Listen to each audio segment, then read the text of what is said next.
I am Net. I hope you enjoyed last night, Chapter 2, which I posted around 9 o'clock last night. I know it wasn't a live one, sorry about that, but Wednesdays are crazy around here, as you know. We've discussed it before. But tonight we are ready for Chapter 3 of The Phantom Tollbooth, my all-time favorite book. Let's see, last night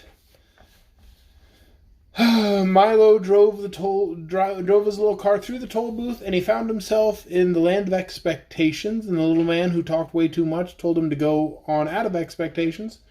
And Milo took a right when he should have taken a left, and he ended up in the doldrums, which was very gray. And he was only bored because he chose to be.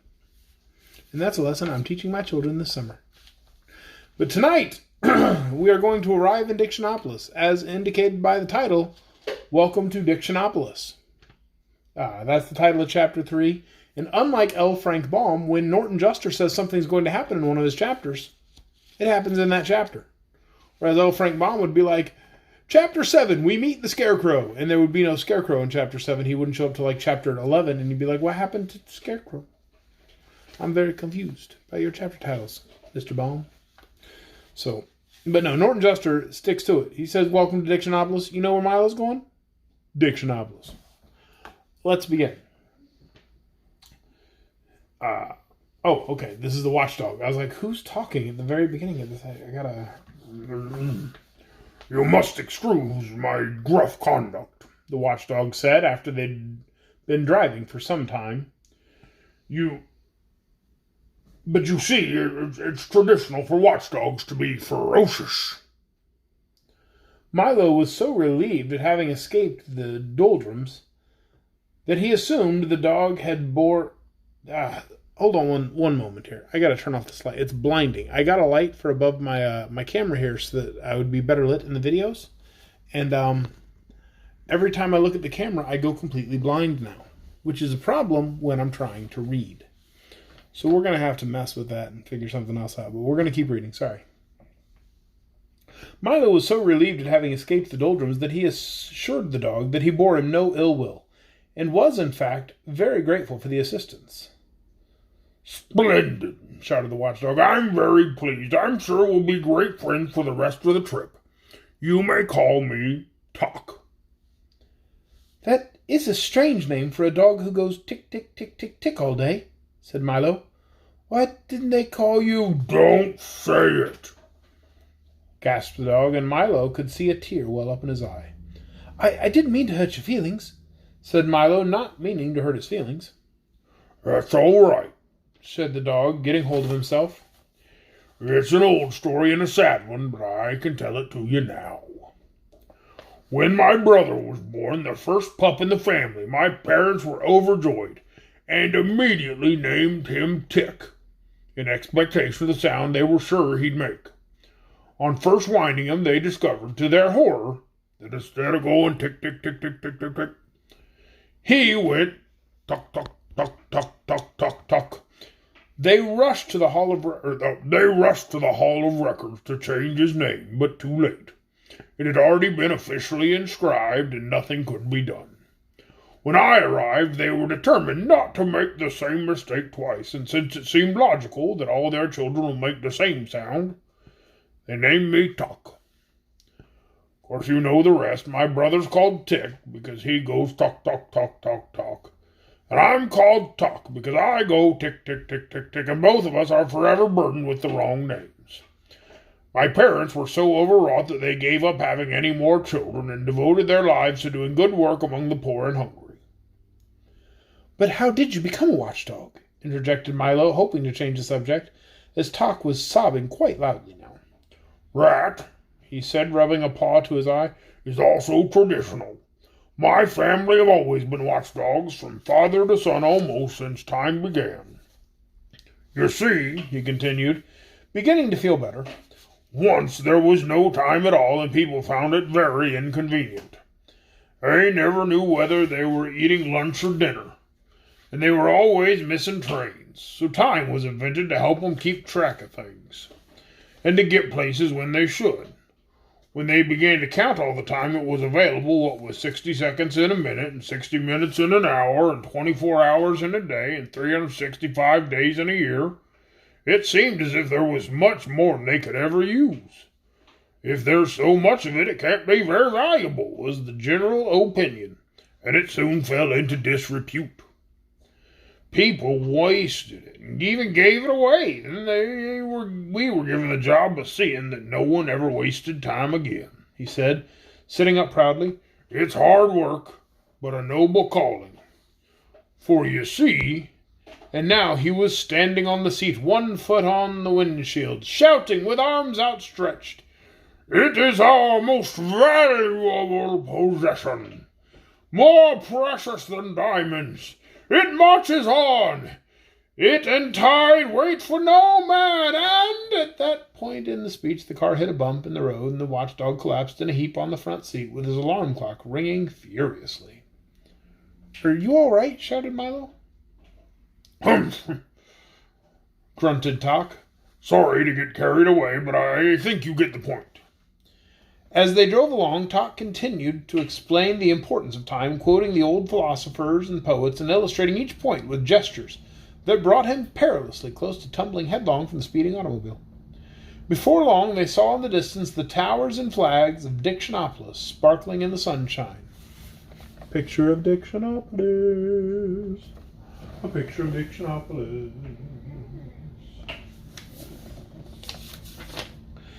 And in a few minutes, they reached the Great Wall and stood at the gateway to the city. Roared the gateman, clearing his throat and snapping smartly to attention. This is Dictionopolis, a happy kingdom, advantageously located in the foothills of confusion, and caressed by gentle breezes from the sea of knowledge. Today, by royal proclamation, is market day.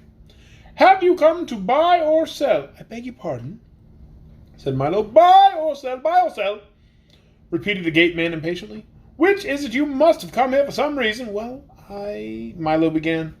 Come now, if you don't have a reason, you must at least have an explanation, or certainly an excuse, interrupted the gateman.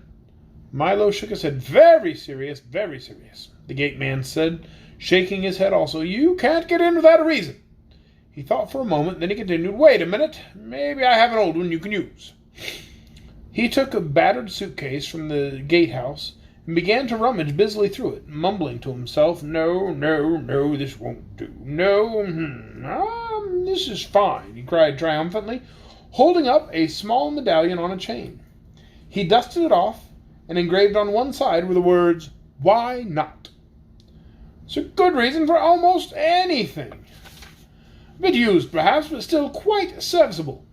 And with that he placed it around Milo's neck, pushed back the heavy iron gate, bowed low, and motioned them into the city.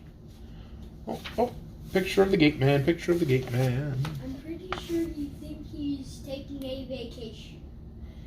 Picture of the gateman. I think it's a vacation, he thinks. You think the gateman thinks Milo's on vacation? Mm-hmm. Maybe.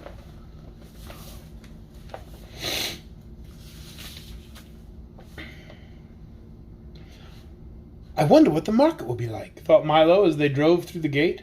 But before there was time for an answer, they had driven into an immense square crowded with long lines of stalls, heaped with merchandise, and decorated in gay-colored bunting. Overhead a large banner proclaimed, Welcome to the Wood Market! And from across the square, 5 very tall, thin gentlemen, regally dressed in silks and satins, plumed hats, and buckled shoes, rushed up to the car, stopped short, mopped 5 brows, caught 5 breaths, unrolled 5 parchments, and began talking in turn. Greetings, salutations, welcome, good afternoon, hello! Milo turned his head, and they went, reading from their scrolls. By order of Azaz the Unabridged, King of Dictionopolis, Monarch of Letters, Emperor of Phrases, Sentences, and Miscellaneous Figures of Speech, we offer you the hospitality of our kingdom, country, nation, state, commonwealth, realm, empire, palatitude, principality. Don't all those words mean the same thing? Asked Milo. Of course, certainly, precisely, exactly, yes, they replied in order. Here's the 5 We're going to find out they're advisors to the king. At this point, they're just the 5 guys that say the same thing in 5 different words every time. Well then, said Milo, not understanding why each one said the same thing in a slightly different way, wouldn't it be simpler to just use one? It would certainly make more sense. Nonsense, ridiculous, fantastic, absurd, bosh! They chorused again and continued. We're not interested in making sense. It's not our job, scolded the first. Besides, explained the second, one word is as good as another, so why not use them all? Then you don't have to choose which is right, advised the third. Besides, added the fourth, if one is right, then 10 are 10 times as right. Obviously you don't know who we are, sneered the fifth, and they presented themselves one by one as the Duke of Definition, the Minister of Meaning, the Earl of Essence, the Count of Connotation, the Undersecretary of Understanding. Milo acknowledged the introduction, and as Tock growled softly, the minister explained, We are the king's advisors, or, in a more formal terms, his cabinet. This is one of the advisors, standing there way too close, way too tall, talking to Milo.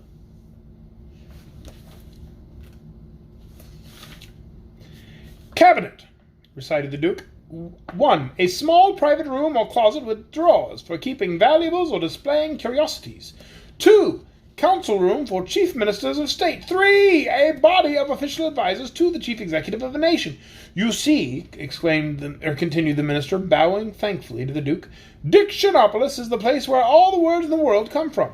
They're grown right here in our orchards. I didn't know words grew on trees, said Milo timidly. Where did you think they come from? Shouted the Earl irritably. A small crowd began to gather to see the little boy who didn't know letters grew on trees. I didn't know they grew at all, admitted Milo, even more timidly. Several people shook their heads sadly. Well, money doesn't grow on trees, does it? Exclaimed the Count. I've heard not, said Milo. Then something must. Why not words? Demanded the Undersecretary triumphantly.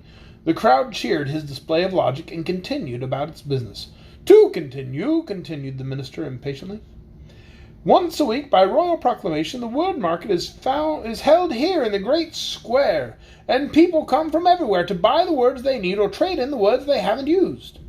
Our job, said the Count, is to see that all the words are sold are proper ones, for it wouldn't do to sell someone a word that has no meaning or didn't exist at all. For instance, if you bought a word like where would you use it?